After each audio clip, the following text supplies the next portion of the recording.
Hola, profes, ¿cómo están? I am very excited to be here with all of you and talk about this important topic, especially for us that we want to finish strong at school. End of year projects that keep novice level students communicating in Spanish. And before I start, I'm going to introduce myself. I am a Spanish teacher who works in the state of Virginia. I teach 6th and 8th grade. I am World Language Department Chair at the Langley School. I'm also Teacher of the Year, Watford Teacher of the Year 2026.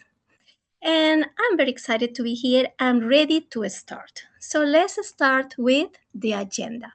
And this is the roadmap that we're going to follow today.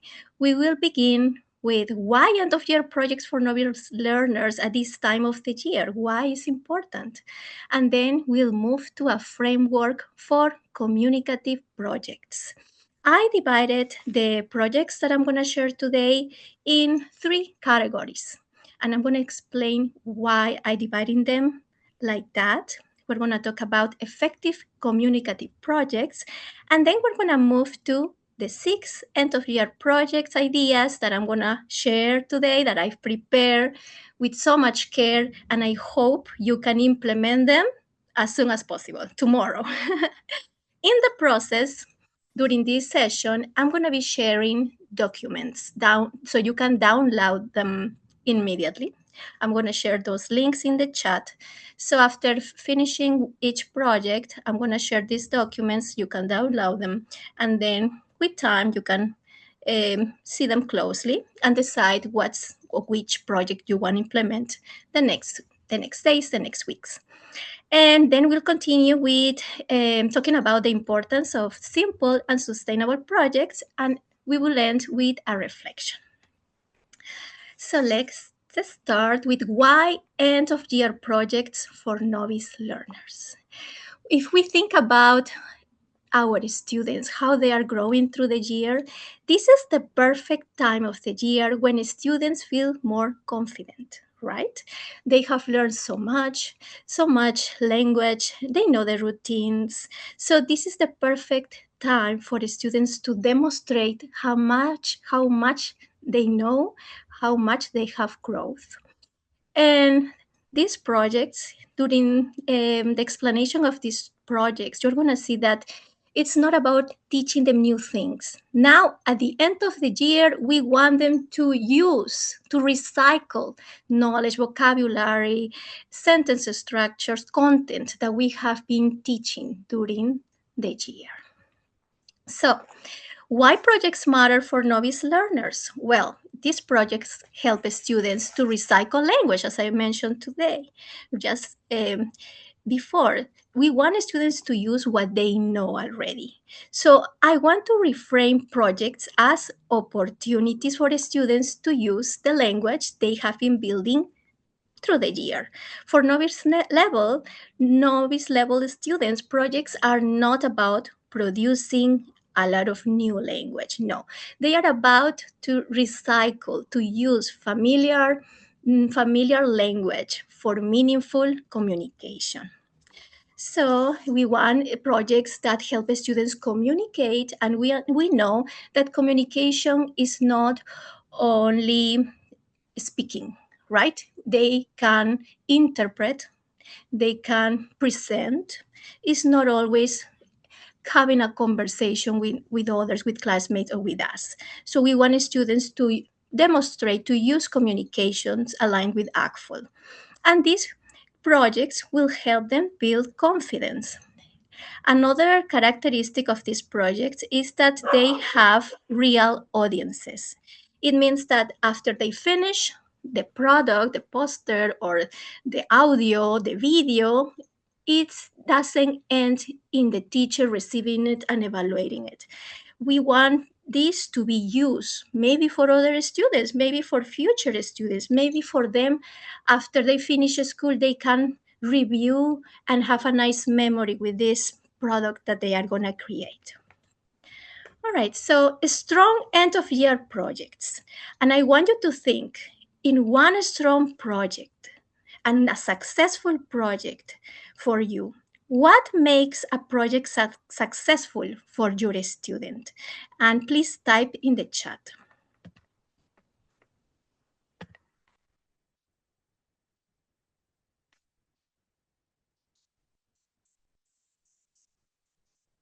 Cultural, okay. Successful projects are projects that are usually connected to familiar topics. Let me see. Fun, when students have choices. High impact practices. Engaging, clear exploration. Thank you so much for all your answers. Exactly. When we think about strong projects, successful projects, probably our students are being engaged because of the topic is being interested for them. So when our students' interests are aligned with the project, with the objectives, when they have choices, when they can decide, for example, the characters or the places they're going to explore, that makes them interesting for them, right? So the projects that I'm going to share today have those characteristics. Students will have choices. They can decide. They can choose, for example, the topic that they're going to explore, the food they want to explore. Of course, meet inside a specific topic content. And some of these projects are going to be individual, or another require collaboration. So it fosters teamwork and shared goals. But we need to make sure, we need to design these projects in a way that all participants have specific roles. And we know that not only one student in the group is going to do all the work, right? Also, these projects will have an authentic audience, present to real-world viewers, recycle language, as I mentioned before, and a scaffold. And when I mention a scaffold, it means that the project is offering resources. So students are not going to be lost searching for information in the internet. The information needs to be content, right? We need to know what kind of information they're going to access. And we need comprehensible input for students to manage information that is understandable for them. All right. And all these features align with Krashen's theory about comprehensible input and low affective filter. We know about, for example, Bill Van Patent when he talks about meaning before form, the importance of input processing, and the ACTFL guidelines, purposeful communication, and the three modes. So now I'm going to share the framework for communicative projects that I created. And these projects are aligned in these three groups. These projects are organized by identity and voice, collaborative creation, and real-world communication. And these projects are aligned with three modes of communication by ACTFL: interpretive, interpersonal, and presentational. And we know that a good project usually have many of these modes of communication, right? For example, interpreting and then presentational when they can present their project. Or maybe there is an interpretive, interpersonal, and presentational part. So this project have those characteristics. It's not only an interpretive project, no. Involves these modes of communication. And now I think I'm going fast, but I think it's good so we can finish on time. I don't want to miss anything. And I'm very excited to start sharing the projects. So in these categories, I'm going to develop these 6 projects. The first one is Mi Historia, my story, my identity. Then we move to A Meal Tells a Story. And these 2 projects are aligned with identity and voice. So students are gonna be able to share about their culture, their identity, who they are, etc. Then we'll move to collaborative creation. And here we'll have 2 more projects, Students' Voice Magazine and City Travel Brochure. And last, real world communication. And I'm going to share project a guide for future students, and a student voices podcast. After each project, I'm going to share a document with all the instructions. Some of them has templates, steps to follow, vocabulary that I need to they are going to use during the project, and some tips. So now I want you to think of this question. Which category do your students need most? If you think your class, which category do you think your students need to reinforce or maybe practice through projects? Identity and voice, collaborative creation, or real world communication? And let me read your answers in the chat.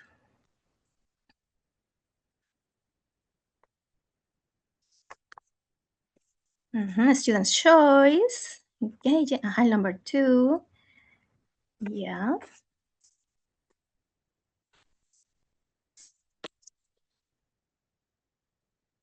perfect. Thank you so much for sharing. So let's start with the first category, identity and voice projects. And here, our students are gonna share about themselves. This project connects with the students' life, students' culture, students' identity.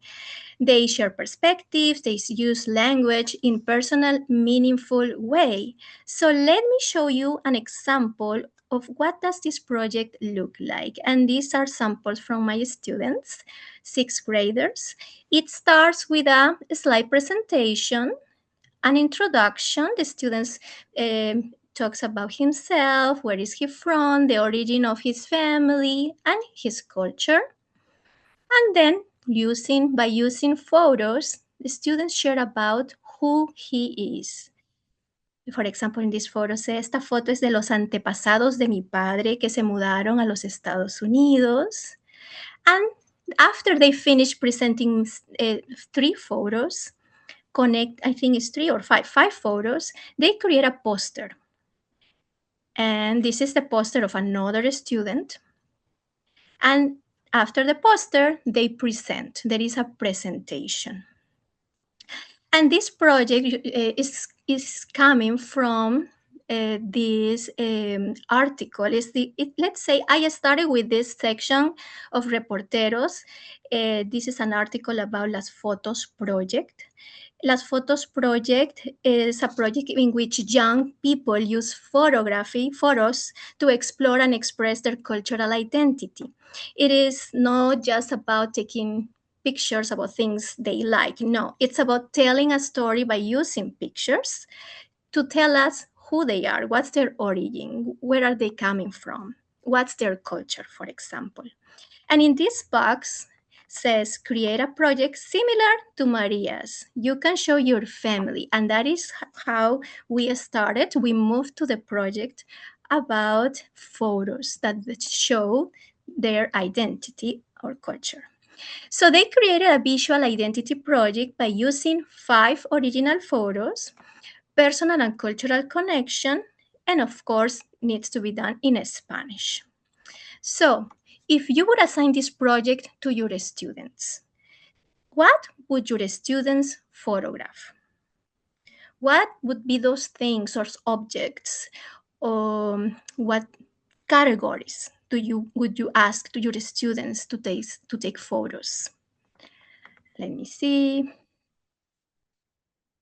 Sports, pets, clubs, food, family, yeah, mascotas, favorite hobby.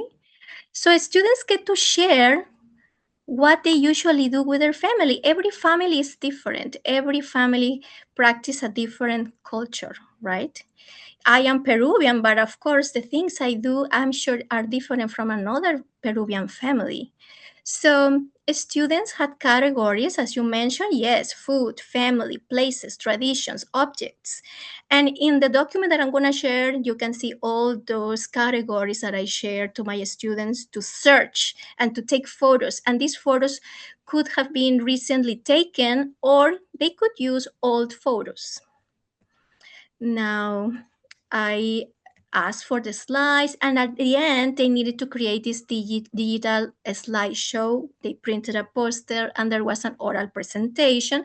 And this is an example, photos about the city where his family comes from, Ireland. This photo is from an album, and this is a photo. Read what it says. It says, esta es una foto de mi libro familiar. Es importante porque contiene mi historia familiar. Ellos son de Irlanda. And after that, the students needed to present, and I hope the audio works because I want you to hear how this girl from India shares about her identity. In case it doesn't work, what she says is here in this text. Esta es una foto de especies de la India comparado con otras culturas. En mi cultura, nosotros y nosotros tenemos diferentes especies. Esta es una foto de mí con mi hermano y mi padre y madre en el día de Diwali. Esto es importante en mi cultura porque es un día festivo. Nosotros celebramos lo bueno en contra de lo malo. All right. Were you able to hear the girl talking? Yes? Yes. Okay. Thank you so much. All right. So she talked about her family and food, from India, right? Now, this boy, his family is from Ireland, but Noruega, Inglaterra, Austria. But he said, um, Miss Reyes, I don't practice any of tradition or nothing peculiar from those countries. I practice American culture. And perfect, you're gonna find those families that even though their heritage is from other countries, they are not connected. They don't practice something specific. So perfect. So he shared what his family usually do, right? For example, going to the beach, traveling, etc. And this is the poster from the boy who shared about his family at the beginning of this project. And this is the wall gallery. This is how it looks in my classroom with all the posters. And this invites students, teachers to come and read and to learn about classmates. It creates community. And it's all in Spanish, so students come and discover new things about their classmates. So it's something very useful, interesting, and create connections. So this is the project that I'm going to share in the chat right now, so you can download it, and it contains a rubric as well. Let me select and share. All right, there you go. And you can edit it if you need to. Okay, so let's move to the next project. Project 2, a meal tells a story. This is one of my favorite projects because who doesn't like talking about food, right? So we started this project with this question: what food is special to you and why? And I want you to think about this question and write in the chat, what's that special food?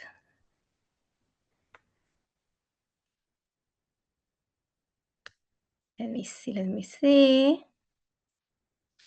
I'm gonna tell you mine. Let me read. Arepas. But why? Arepas, pero ¿por qué? My grandmother's homemade spaghetti sauce. Muy bien. Pollo con mole poblano, ceviche, tamales, arroz con frijoles negros. I'm getting hungry. Paella, tortilla de patatas. Well, my favorite food is this one. I'm from Peru, so I love arroz con pollo peruano, con cilantro, con culantro, así se le dice en Perú, y papa a la huancaína, because está preparado con ingredientes peruanos. Pero if I have to think of a reason why this food, this meal is special to me, it's because every birthday that I remember, my mom used to cook this dish for me until I moved to Virginia. So, besides, it's a delicious meal. It represents my country of origin, Peru. It has a special meaning, right? It's an emotional connection. And I can tell a story just coming from this dish. And that is exactly what we want from our students, to share special meals that connects them, that represent them, that tell us a little bit about themselves, and we can use this as a tool so they can share about their identity. So this project looks like this. Students start introducing themselves, and then they share three foods that are connected to their, something special for them. Maybe it's a dish that their parents or mom used to cook on her birthday or a special celebration. It could be a dessert, it could be soup, anything. For example, let me show you this one. This girl is from Korea. Well, actually, she is from here, from the United States, but her parents are from Korea and China. And she noticed during this project that she doesn't practice the Chinese culture. She only practices the Korean culture. And she shared three Korean food that she enjoys. And then this is a photo from another student, and share this photo of matzah. Representa un pan que es sin levadura, que come durante las fiestas de Passover. And then this photo, this is another project from another student, and he said that his great grandfather, su bisabuelo, fue el fundador de este negocio, Bon Maman. So he founded this business, and we have seen those, marmalade jars in the supermarket, right? So it was very interesting, and classmates were surprised to learn those interesting things about their friends. And this is another example. Right. After that, students presented, but I allow them to read their descriptions because the project doesn't end there. It starts with a presentation. I'm going to tell you later what's coming next. So the inspiration, or let's say where this project comes from, it comes from Reporteros Dos. There is a section about Sabores de México, where we have the opportunity to learn about different dishes from Mexico, the origin and their meaning, their cultural meaning. We learn about tortillas mexicanas, for example, guacamole, and many other things. And but not only we don't only learn what are the ingredients, we understand the meaning, the cultural meaning. So in the project, students explore how a meaningful meal reflects family traditions, identity, memories, and how this is connected also to our emotions, right?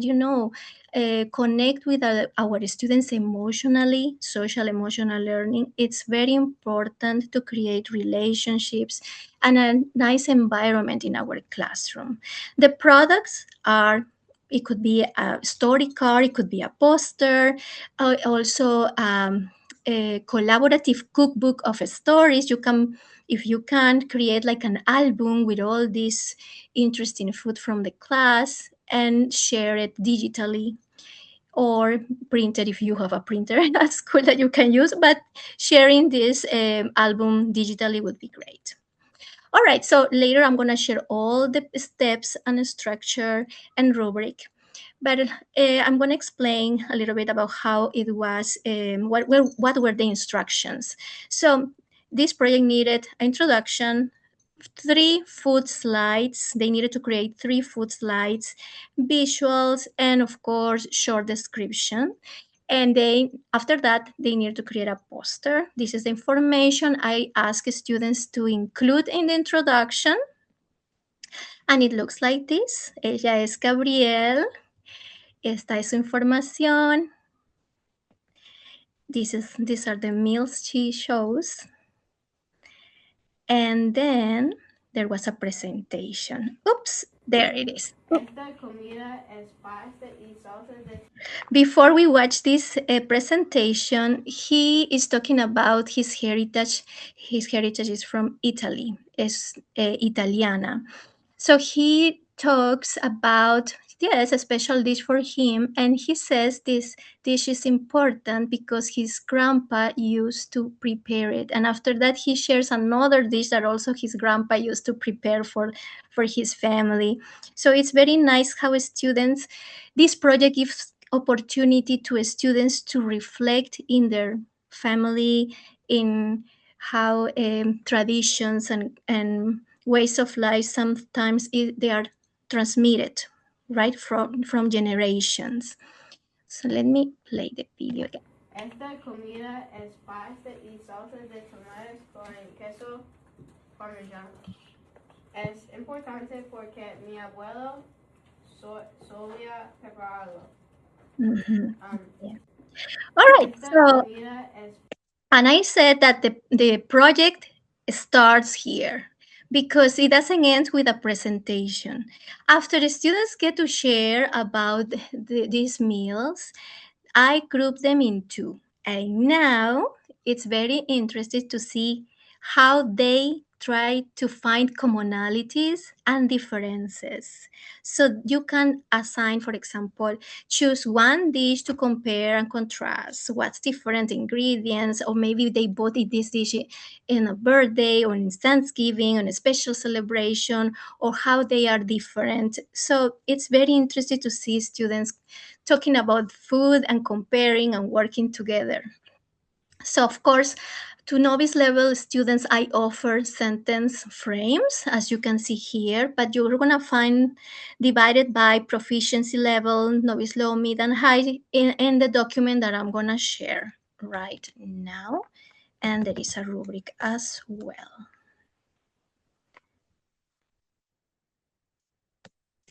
There you go.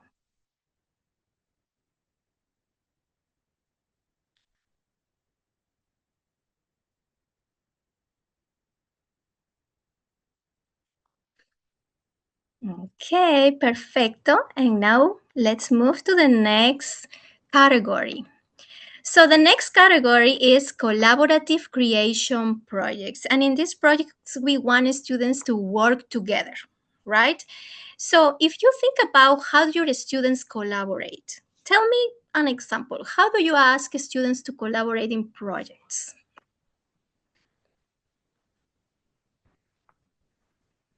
Do you assign groups of, for example, class group, or the whole class is part of a group, or you divide the classroom in small groups? Interviews, yes, the students get to interview other students, three or four in my classroom, pair, share, great, pair, thank you. They all have roles in a group project, exactly, yes. Mhm. Yeah, so exactly when we assign groups, we want to make sure that all the students have different roles, that they all are working. Because I'm sure you have this experience that sometimes one students do everything, and we don't want that, right? We want co-create something. We want students to participate equally, that they all contribute in the project. So these projects, these two projects that are part of this category, have these characteristics. The students co-create something together, they use language through collaboration, they negotiate meaning with peers and create for a shared purpose. So exactly, we don't want just one student to do all the job. So this type of project is designed differently. And now, let me show you the third project, project number 3, Student Voice Magazine project. And this is how this project looked like. The students create una revista escolar. So they have the opportunity to design it, to create, for example, starting with the title, the categories that are going to be included in the magazine. And then you decide how many groups you're gonna have in your class, and you assign each group a category that correspond to a section of the magazine. For example, this group is gonna work on the comic, la tira cómica. This other group a recipe, or two or three recipes. This other group in history, etc., etc. So let me show you, for example, this is a recipe muy simple con verbos en infinitivo: pelar, picar, poner, agregar, mezclar, etc. Y entrevistas, interviews, and this girl was interviewing the science teacher. She's from Mexico, so that was really nice.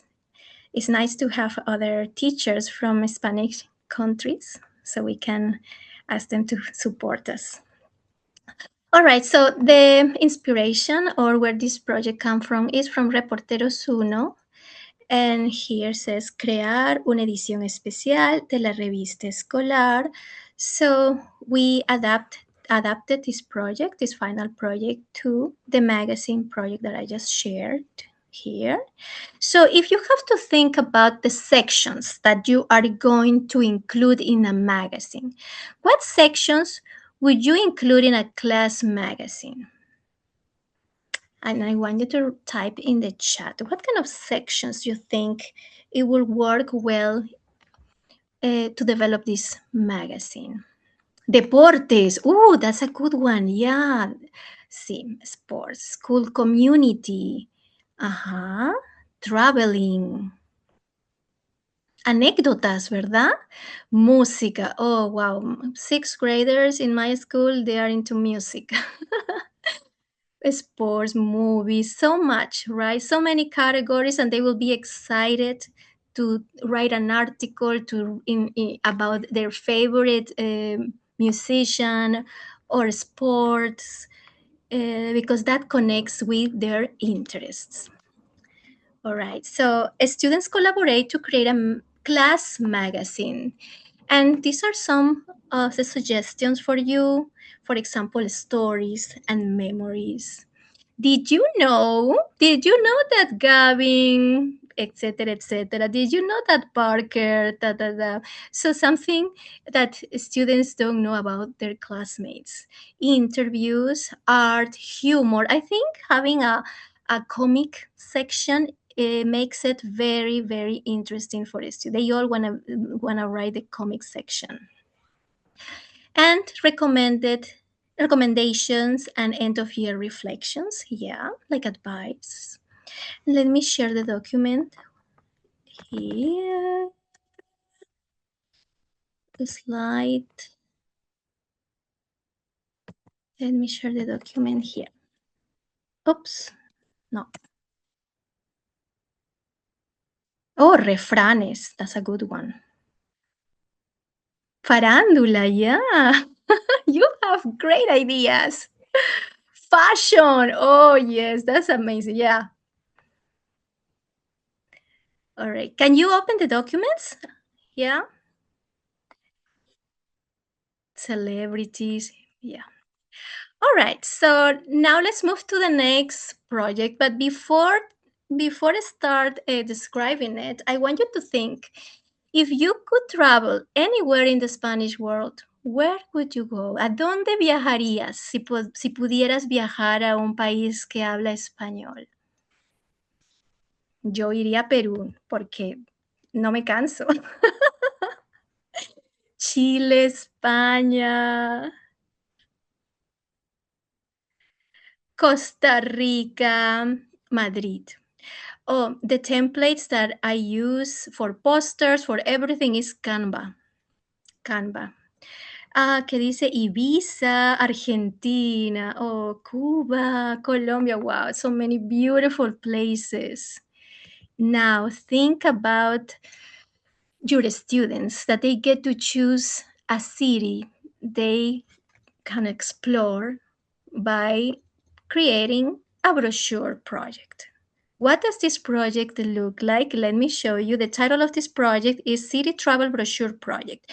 And we were working on the unit of España, and we focus in Madrid. So students created brochures about Madrid using the text reporteros, because all the information was there, the videos, interviews, a person exploring the city, the landmarks, food, etc. So students went to the platform and they got to access to this information content that was there. Another opportunity to create brochure in reporteros is through the unit of Peru. The same, just like in Madrid, reporteros offer information about Peru, food, landmarks, uh, so much information about this great place, this great country, historic places, etc. But I know it's important for us to make sure where this information is coming from, right? My experience was sharing information from the platform. So they went there and created this brochure by using a template. And I'm going to share this template with you at the end of the explanation of this project. So teacher curated resources, textbook materials, short videos and visuals, right? So for your students, I don't know, are you middle school teachers, high school teacher? Let me read in the chat. What grades do you teach? High school. Uh-huh. High school, 10, 12. Okay.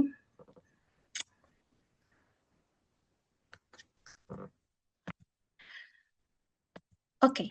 So for those grades, the possible sections in the brochure are arts, landmark, history, attractions, food, etc. Right?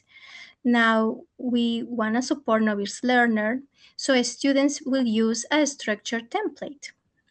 And this is la plantilla o el template que yo he usado y la voy a compartir en un momento. So the brochure has 6 panels.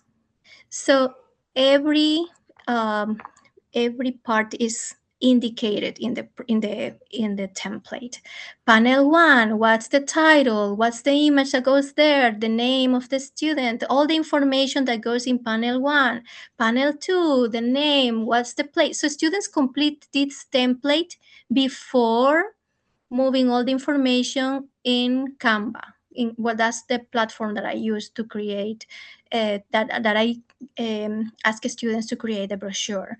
So first they complete the template, and once it's finished, they put it in the platform and it looks like this. For example, here, recomendación final, this section, you can see it here. Recomendación final. See? Mm-hmm. And now I'm gonna share aquí está. So here is the template for you to use it as soon as possible.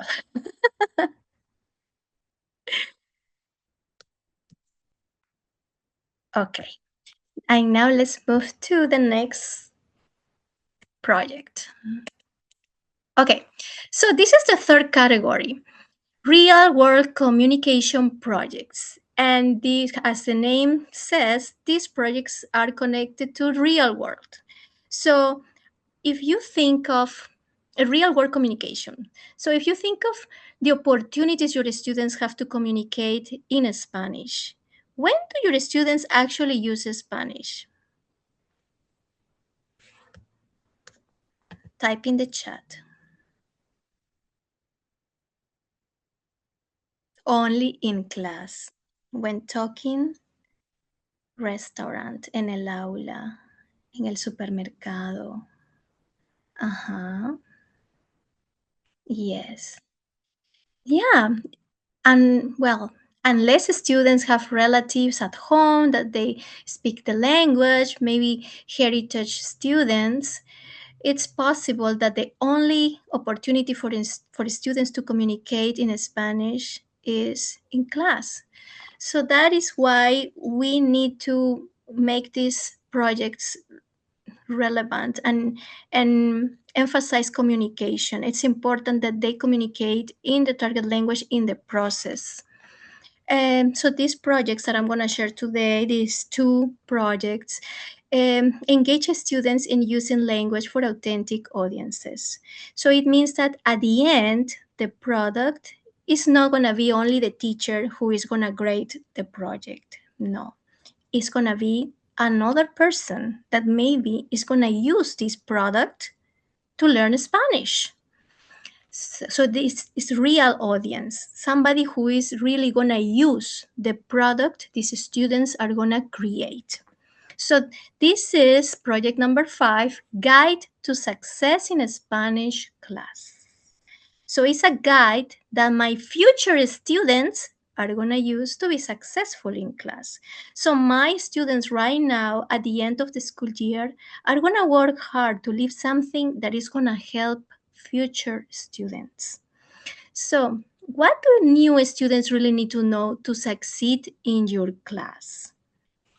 What do you think this guide needs to contain? What topics? Let me read in the chat. Mm.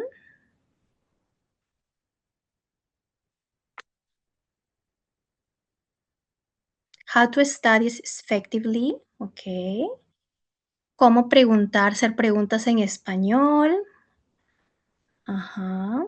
Por ejemplo, how to ask for retakes. How to have an interest in the language. Why is learning Spanish is important?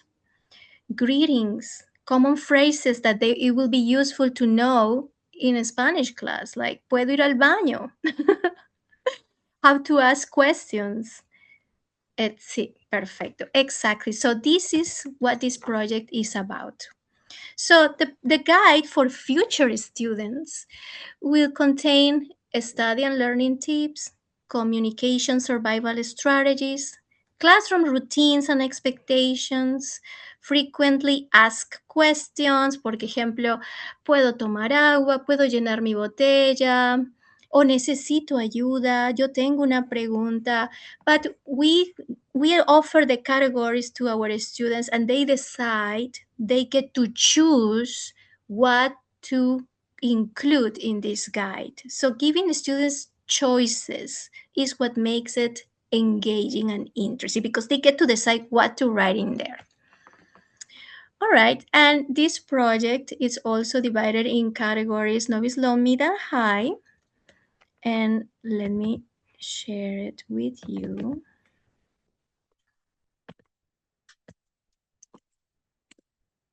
So when they know this guide is going to somebody else, it makes it meaningful for them.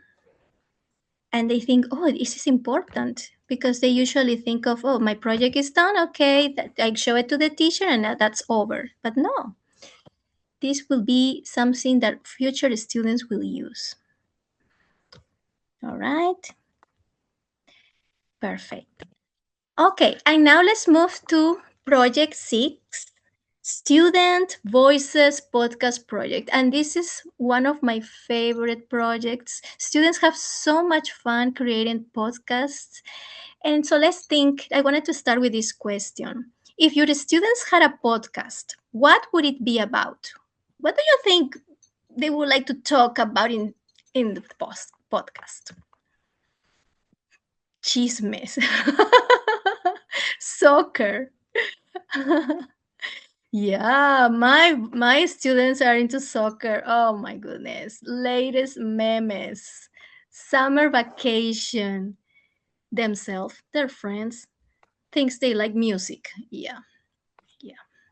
Summer vacation, etc. Hobbies. Yeah. So these are some of the suggestions: sport, music, entertainment, school life. So once again, they get to choose the topic. What are you going to talk about in this podcast? But we need to give them a structure. right? So students create a podcast featuring favorite units, they decide, reflection, recommendations, interviews, etc. And it's of course it's a collaborative project because they need to work in groups and they get to decide the roles they're gonna have, who's gonna be the person who the interviewer, who is gonna be the person who is interviewed, and maybe there is a person who is gonna say the commercial or the advertisement. So they get to decide the roles in the podcast. So what should a student podcast include? Let's think of the structure of a podcast. What does podcast should include? How would you structure a podcast? For example, it needs a introduction, a greeting. Hola, buenos días, buenas tardes. ¿Sí? An introduction about the topic, yes. What else? Music and effects. Oh, I like that. Uh-huh. You know what? Preguntas, commercials. All right, so let me show you. I'll give you an idea that works for me. Of course, you can make changes. Podcasts need to start with a greeting, an introduction, right? Greeting, hola, buenos días, buenas tardes, ¿cómo está? A todos las personas que me escuchan en este momento, o sea, they decide what to say, how to greet the audience. Topic introduction. Hoy vamos a hablar sobre, y deciden el cantante, qué sé yo, puede ser, no se me ocurre, Mark Anthony que viene a Washington, D.C., no sé. Y luego, introduce the guest. Y aquí tenemos en este momento a Mark Anthony interview, 4 o 5 preguntas, y personal connection. And I tell my students that personal connection means that they have to tell in the interview something that connects them with the interviewer, for the person who is interviewed. I'm sorry. So, por ejemplo, oh, I have your music here in Spotify. Oh, I attended your concert in Madrid. I don't know. So they need to include at least two personal connections. And then point six, fun element. And this is when they have so much fun. Let me move to the next one because fun element, they get to choose. It could be a rapid fire questions. For example, I say a word and you answer. Marc Anthony, dime la primera palabra que se viene a tu mente. Si yo digo teléfono, y él tiene que responder rápidamente, ¿no? O sea, es a quick, simple answer question, quick, simple back and forth, or short commercial. So they have to think of an sponsor and describe a product. For example, gracias a McDonald's por patrocinar este podcast. McDonald's prepara hamburguesas deliciosas. Visita McDonald's hoy. So this podcast idea is connected and Inspired by Reporteros 2, entrevista a un deportista, donde estudiantes get to interview un deportista. However, we can adapt it with students' interests. It could be a singer, it could be a musician, it could be a teacher, it could be somebody they admire, right? So, but they need to prepare for all these. And this is, I think, a very fun way to end the school year. So in the document that I'm gonna share, you can find the description, some platforms, free platforms that you can use, como Spotify for podcaster, Soundtrack for education, Podbean, etc. Okay, so I'm gonna share the document here for you.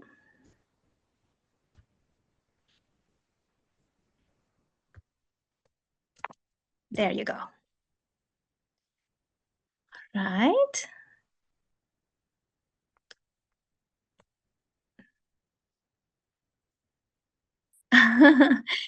All right. So let's move to keeping projects simple and sustainable. So it's important that at the end of the year we keep these projects to the point, and we have to make sure these projects are something that we can sustain. We come to work by having all the resources and materials. For example, the templates, scaffold. We need to make sure our students are prepared to use the language appropriately. So ask them to use what they already know. So recycling language.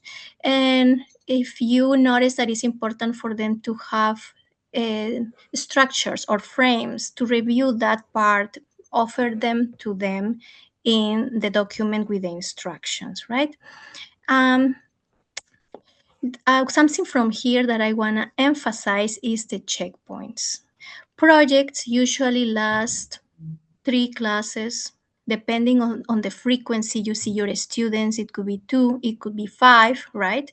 So it's important to check your students' work before we move to the next section. For example, in the brochure project, when students would have the completion of the brochure, I remember there were 6 panels. When they finished 3, I assigned a date for the students to check with me, so I know they are doing the right thing. They can work on corrections, and before they put all the information in the template. So assigning at least 2 checkpoints during the developing the process of working on projects is important, is crucial, because that feedback helps them to notice their errors, their mistakes, and they grow from them, right? Um, for the students to realize that they made a mistake, it's an opportunity for them to grow in the language. So I usually, during these projects, I offer students the time to check with me. But I know if I say, oh, you can check with me like an option, they won't do it. So for them to move to the next part, it's required for me to check your work, and I include a box at the bottom of the document with instructions that I need to mark or sign. So I make sure students are checking their work with me. All right, so now let's move to the last part, which is reflection and planning. So I really hope these projects um, inspire you and you found them useful, and maybe you can adapt them, because I know what works for me probably is not exactly what will work for you. But at least this is an opportunity for me to share what I do, and you can adapt it. You can maybe make changes that will work better for your class. Every class is different. Every class has have different personalities. But if you could take one idea from this session, which project you think you could use or try during these next weeks?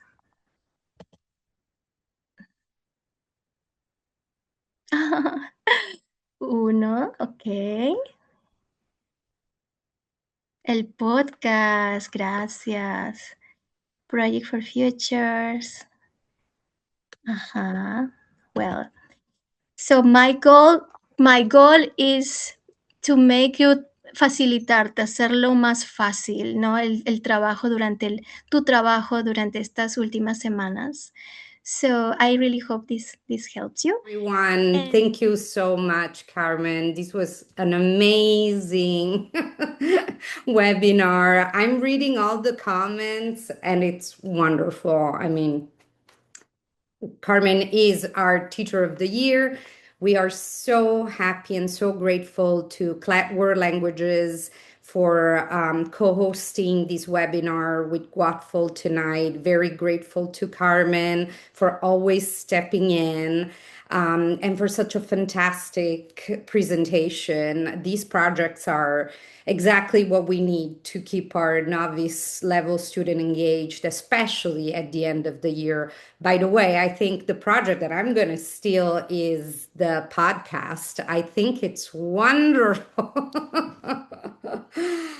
And I want to encourage everyone tonight to stay connected with the Guatful community. You can subscribe to our newsletter. I'm dropping the link in the chat so that you can be updated with all the happenings at the organization. We are the World Language of Organization of Teachers in the greater DC area.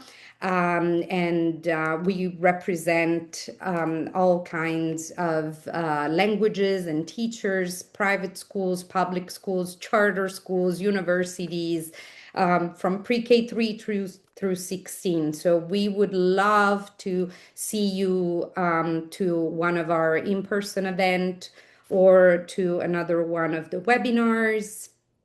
And I would like to invite everyone to join us at the fall conference where CLET, World Languages, is also going to return as a sponsor. Thank you so much. And it's going to be a great chance to reconnect in person and explore even more of the amazing Carmen and all the materials that CLET has in store for us. Thank you all for your time and your dedication to your students. Have a wonderful rest of your day and a great rest of the school year. And I hope to see you at the Guatful conference or, submit a proposal. Stay in touch through the newsletter. Thank you, May. Thank you, Carmen.